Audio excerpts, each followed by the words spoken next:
যে অতিরিক্ত আশা করলে যা হয়, যেমনটা আমি ভাবছিলাম আজকে নতুন করে টেবিল গোছাবো, তো এই র্যাকটা কিনেছি, তো রানারটা বানিয়েছি, ভাবলাম এটা সুন্দর করে গুছিয়ে আমি ভিডিও করব, তার হলো না।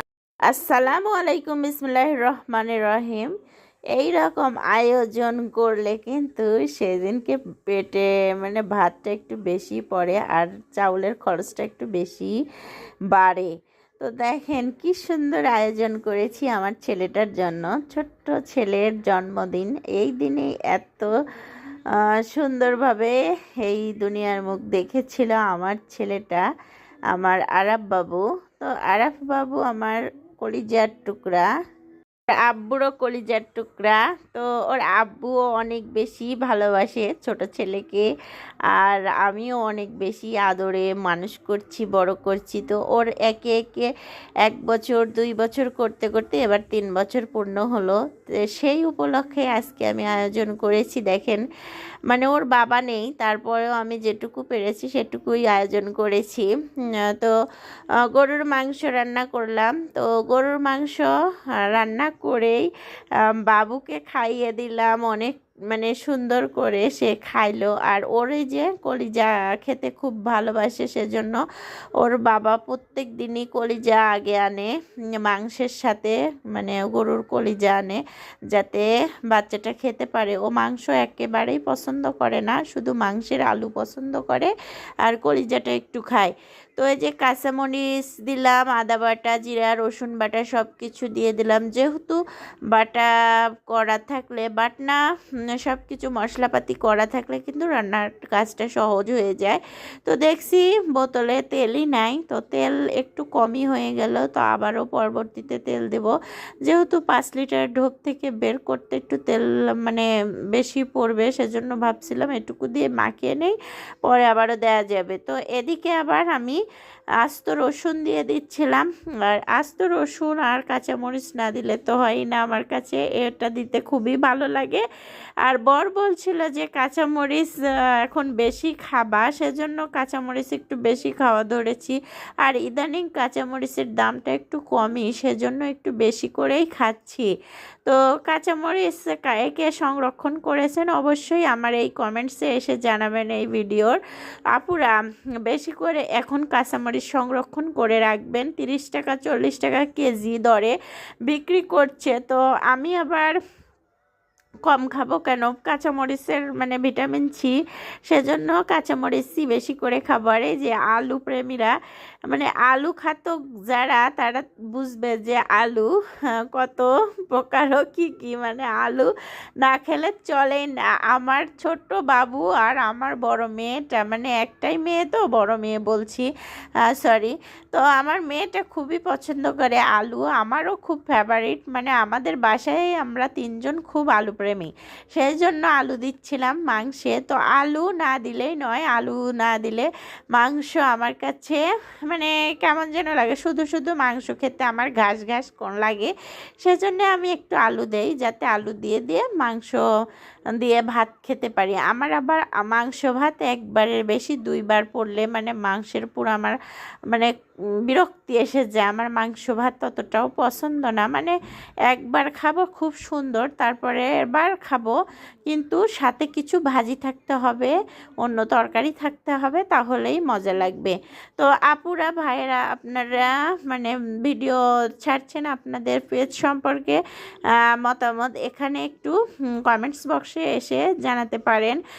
যে আপনাদের যদি রিচ ডাউন থাকে অবশ্যই এখানে আসবেন, কমেন্টস করে রিচ ডাউন থেকে রক্ষা পাবেন। তো আপনারা শুধু কমেন্টস করলেই কিন্তু রিচ ডাউন থেকে রক্ষা পাবেন না, প্রতিনিয়ত টাইম মেনটেন করে ভিডিও ছাড়তে হবে, ভিডিও কোয়ালিটিফুল হতে হবে। ভিডিও কোয়ালিটিফুল না হলে কিন্তু ফেসবুক টিম আপনি আপনাদের পেজে গ্রো করিয়ে দেবে না, আপনাকে খাটতে হবে প্রচুর পরিমাণে, তাহলেই আপনার ফেসবুক টিম আপনাদের ধৈর্য পরীক্ষা করে তারপরেই আপনাদের কন্টেন্ট মনিটাইজেশন সেটআপটা দিয়ে দেবে।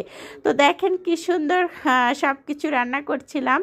এটা করলা ভাজি করছিলাম। করলা ভাজিটা আমার খুবই ফেভারিট, কারণ করলা ভাজি যদি মাংসের সাথে করা হয় খুবই স্বাদ লাগে, আমার কাছে খুব ভালো লাগে, সেজন্য করলা ভাজিটা একটু দেখালাম। এদিকে মাংসটা কষিয়ে নিয়ে তারপরে প্রেশার কুকারে দিয়ে দিয়েছি, হুইসেল বাজছে। আর আগেকার দিনে এই প্রেশার কুকারে হুইসেল বাজলেই মনে করছি যে বড়লোকিয়ানা রান্না করছে। দেখো মনে হয় কি নাতে কি তুলে দিয়েছে। এখন কিন্তু আমার বাড়িতেই প্রেশার কুকার 3-4টে। তো দেখেন কি অবস্থা। তো এদিকে আবার প্রেশার কুকারে থেকে বের করে তরকারি আবার কড়াইয়ে ছেড়ে দিয়ে দেখছিলাম ঝোল চেকে কেমন হয়েছে। তো অনেক সুন্দর হয়েছে। তারপরে এই যে বাটি বের করলাম, জিরা গুঁড়া মশলা গুঁড়া দিয়ে দিলাম। তো এটা দিলে আমার কাছে সেন্টটা ভালো আসে আর খেতেও মজা লাগে, সেজন্য এটা দিয়ে দিলাম। তো এভাবে রান্না করেন কোন কোন আপুরা, অবশ্যই এই ভিডিওতে কমেন্টস করে যাবেন আপুরা। তো আমার কাছে এভাবে রান্না করলে অনেক মজা লাগে খেতে। আর এই যে এরকম চলা মাংসগুলো আমার মেয়েটা খেতে খুব পছন্দ করে। তো এখন পরের বাড়িতে গেলে মেয়েদের কীভাবে খাওয়াবে জানি না, আমার বাড়িতে আমার মেয়েকে আমি খুব প্রায়োরিটি দিই, কারণ আমার মেয়ে এখানেই খাবে।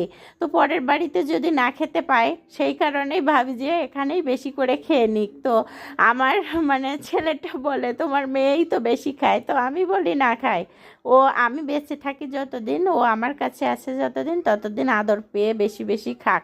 তো এদিকে আবার পোলাও করছিলাম। পোলাওটাও সুন্দর ঝরঝরে পোলাও করব, সেজন্য একটা এই যে ছোট্ট কুটরিতে করে আমি পোলাও রান্না করছিলাম। এটাতে শুধু খিচুড়ি রান্না করেছি এর আগে, কিন্তু পোলাও একদিনও রান্না করি নাই। তার জন্য আজকে ভাবলাম এই মানে প্রেশার কুকার না, এই কুটলিতে করেই একটু পোলাও রান্না করি। আজকে যেহেতু লোক সংখ্যা কম, সেহেতু পোলাওর সংখ্যাও কম, অল্প করে রান্না করব, সেজন্য। তো আদাসের চাউল নিয়েছি, আদাসেরও কিছু কম আছে 2 মুঠখানেক। তো সেজন্য আমি চাউলটা কম নিয়েছি, সেজন্য ছোট মানে পাত্রেই উঠিয়ে দিয়েছি। আর একটু কাঁচামরিচ চিড়ে দিয়েছি যাতে ঝালের ফ্লেভারটা আসে, সেজন্য। তো এদিকে আবার পোলাওটাও হয়ে গেছে দেখেন মাশাল্লাহ। এর মধ্যে আমি যে কিশমিশ বাদাম দেবো সেটাও খেয়াল ছিল না। তো ভালোই হয়েছে। আমার বাচ্চারা আবার কিশমিশ খায় কিন্তু বাদামগুলো বেছে বেছে ফেলে দেয়। তো এই কারণে আমারও না দিয়েছি, ভালো হয়েছে। দেখেন কি সুন্দর ঝরঝরে পোলাও। এরকম পোলাও খেতে কিন্তু মাশাল্লাহ অনেক সুন্দর লাগে যে কোনো তরকারির সাথে, ভাজির সাথে। তো এই শুধু শেষ নয়, আরও আমি ডিম সেদ্ধ দিয়েছিলাম প্রেশার কুকারে যাতে তাড়াতাড়ি হয়। এদিকে আবার আমি এই যে ঝুড়ি করে আলু ভাজছিলাম। আর এই আলু ভাজি খেতে যে আমার হাতে এত টেস্ট হয়, খুবই ভালো লাগে। আমার বাচ্চারা তো খুবই পছন্দ করে, আমার বড় খুবই পছন্দ করে। দেখেন কি সুন্দর করে সালাদ কাটিয়ে একদম টেবিল ভর্তি করে সাজিয়ে ফেলেছি আমাদের খাবারগুলো।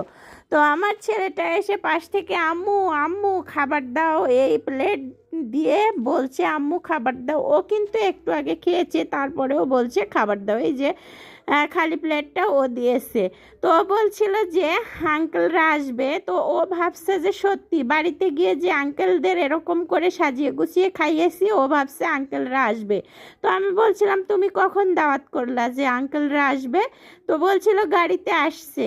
তো এইসব বলতে বলতে খুব আনন্দের সাথেই আমরা খাবার দাবার এরকম সার্ভ করলাম, ভিডিও শ্যুট করলাম। ভিডিও করতে যেয়ে দেখি আমি আমার রানারটা বানিয়েছি সেটা দিতেই ভুলে গেছি। এদিকে এটা আবার কিনেছি আমি ওই দিনকে, খুব ভালো হয়েছে কিন্তু আমার এই জিনিসটা খুবই পছন্দ, অনেক দিন থেকেই কেনা করছিলাম। তারপরে এই যে রানারের উপর মানে সব কিছু বিছিয়ে দিয়ে দেখেন কত সুন্দর একটা ভিউ এসেছে, আমার কাছে খুব ভালো লাগছে। একদম 0 টাকা মানে ইনভেস্ট করে আমি এই রানারটা বানিয়েছি। বাসায় সব কিছু ছিল যে কয়টা, সেই সব জিনিস দিয়েই আমি এই রানারটা বানিয়েছি।